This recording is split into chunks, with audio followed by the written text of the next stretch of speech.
विप्रो पर आपकी क्विक राय चाहेंगे मयूरेश जी। कल के सेशन में भी हमने देखा कि यहाँ पर अच्छी तेज़ी नज़र आई है, एक महीने के ऊपरी स्तर पर भी ये कारोबार करता हुआ नज़र आ रहा है। विप्रो पर अपनी राय दीजिए। और इस पर एक खबर भी है कि कंपनी ने आईआईएससी के साथ एडवांस इनोवेशन के लिए करार किया है। किस तरह का इम्पैक्ट आज हम इस आईटी स्टॉक पर देख सकते हैं?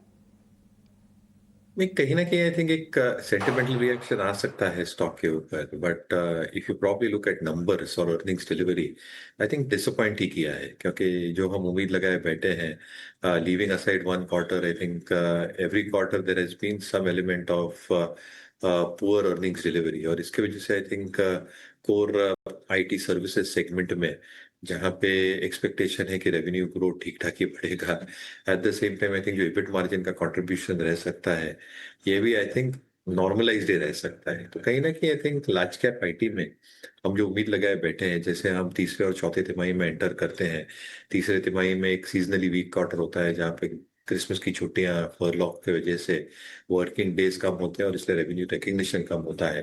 और चौथे तिमाही में obviously I think client budgets decide होते हैं।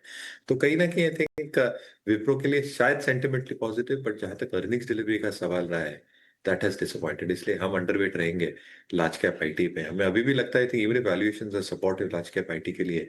मिड कैप आईटी में जो अर्निंग्स आए हैं, मिड कैप आईटी में जो मैनेजमेंट कमेंट्री रही है, मिड कैप आईटी में जो हम एक्सपेक्ट कर सकते हैं in terms of AI, platform development और ओवरऑल अर्निंग्स डिलीवरी, ये रिलेटिवली बेहतर रह सकती है compare to a large cap. So stocks within mid cap IT, Coforge हुआ, एम्फेसिस हुआ, पर्सिस्टेंट हुआ, कैन कंटिन्यू डूइंग दैट।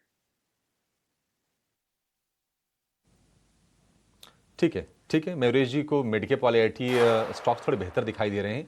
और ये बात तो सच है कि 5 से 6% की अर्निंग ग्रोथ से मतलब काम कैसे चलेगा, आईटी से उम्मीद रहती नहीं है। बट ठीक है, अच्छी चीज़ है। थोड़ा भविष्य की तरफ देखें अगर मयूरेश जी, उम्मीद पे दुनिया कायम है। अब एआई को लेकर भारतीय कंपनियां थोड़ी देर से जगी हैं, बट जगी तो सही है। अभी इंडियन इंस्टीट्यूट ऑफ साइंस के साथ इन्होंने एआई के लिए, क्वांटम टेक्नोलॉजी के लिए रिसर्च वाला ये करार किया है। देखते हैं कि आगे कितना बेनिफिट होता है। बट अर्ली स्टेप्स हैं और भविष्य पर काफ़ी कुछ निर्भर करेगा।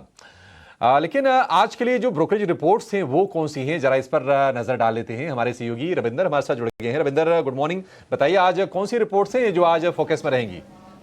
जी गुड मॉर्निंग अभिषेक। तो यहाँ पे हम सबसे पहले आज शुरुआत करते हैं डॉक्टर लाल पैथ लैब से, जहाँ पर सिटी का इस पर कुछ टेक आ रहा है। जहाँ पर सिटी के टेक में कहा गया है कि मैनेजमेंट ने जो है FY26 और मीडियम टर्म के लिए जो है 10 to 12% रेवेन्यू ग्रोथ और 27 to 28% का एबिटा मार्जिन का जो गाइडेंस है उसको मैनेजमेंट ने जो मेंटेन रखा है। और मैनेजमेंट का ये भी कहना है कि जो कॉम्पिटिशन है अभी काफ़ी इंटेंस है, क्योंकि एंट्री बैरियर्स अभी जो अभी लो है, लेकिन जो